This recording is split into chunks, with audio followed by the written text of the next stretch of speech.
Halo sahabat semuanya, kami dari kelompok 2 kelas MJ 601 Universitas Cyber Asia akan melakukan presentasi mengenai akuntansi manajemen.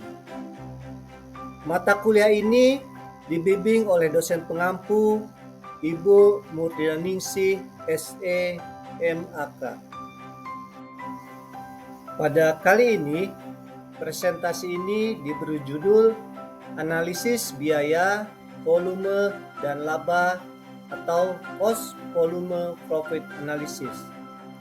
Anggota kelompok kami pertama adalah Mariati, kemudian ada Evelyn Tehwaya, ada Mutia Rohmatunisya, saya sendiri Muhammad Elvin Muharam, dan Resi Puspita Dewi. Yuk kita simak presentasi dari kawan-kawan kita.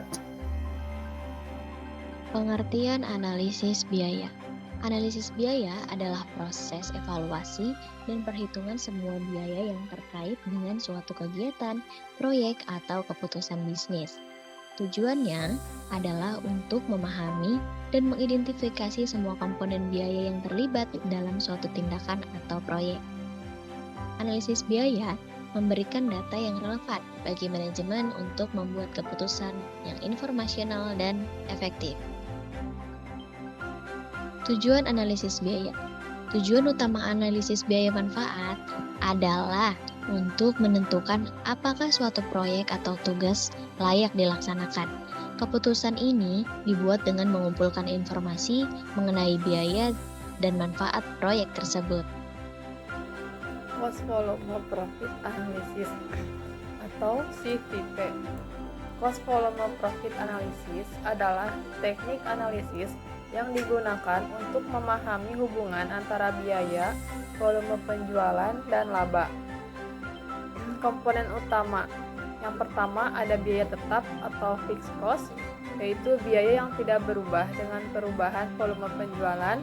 Yang kedua ada biaya variabel atau variable cost, yaitu biaya yang berubah secara langsung dengan volume penjualan. Yang ketiga, volume penjualan atau sales volume, yaitu jumlah unit yang terjual.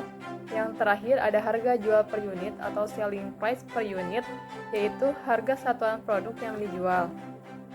Formula dasar CVP. Di sini ada rumus laba, yaitu profit sama dengan sales dikali unit price dikurangi fixed cost ditambah variable cost. Untuk penjelasannya, sales adalah volume penjualan dalam unit price adalah harga jual per unit, fixed cost adalah total biaya tetap, dan variable cost adalah total biaya variabel. Yang berikut break-even point, di mana titik impas adalah titik di mana total pendapatan sama dengan total biaya, sehingga tidak ada laba maupun rugi.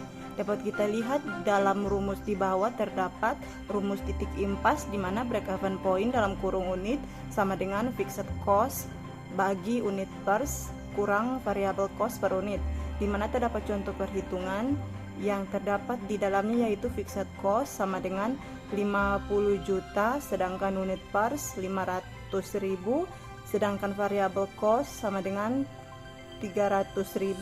Jadi break-even point sama dengan 50 juta bagi 500.000 kurang 300.000 sama dengan 250 per unit. Yang berikut margin of the safety, di mana margin of the safety ini adalah ukuran seberapa besar penjualan dapat turun sebelum pencapaian titik impas, di mana rumus margin of the safety yaitu margin of the safety dalam kurung persen sama dengan current sales kurang break even sales bagi current sales kali 100. Contoh perhitungan, di mana current sales sama dengan 500 unit, break even sales 250 unit. Jadi hasil dari margin of the sales yaitu 500 kurang 250 kali 100 bagi 500 sama dengan 50%. Lalu selanjutnya ada analisis sensitivitas. Analisis ini bertujuan untuk memahami bagaimana perubahan dalam biaya atau volume penjualan mempengaruhi laba atau keuntungan. Contoh analisis, jika biaya tetap meningkat, maka titik impas akan meningkat. Jika biaya variabel per unit berkurang, maka titik impas akan menurun. Tetapi, jika harga jual per unit naik, maka titik impas akan menurun. Berikut mengenai grafik CFP atau Cost Volume Profit Analysis.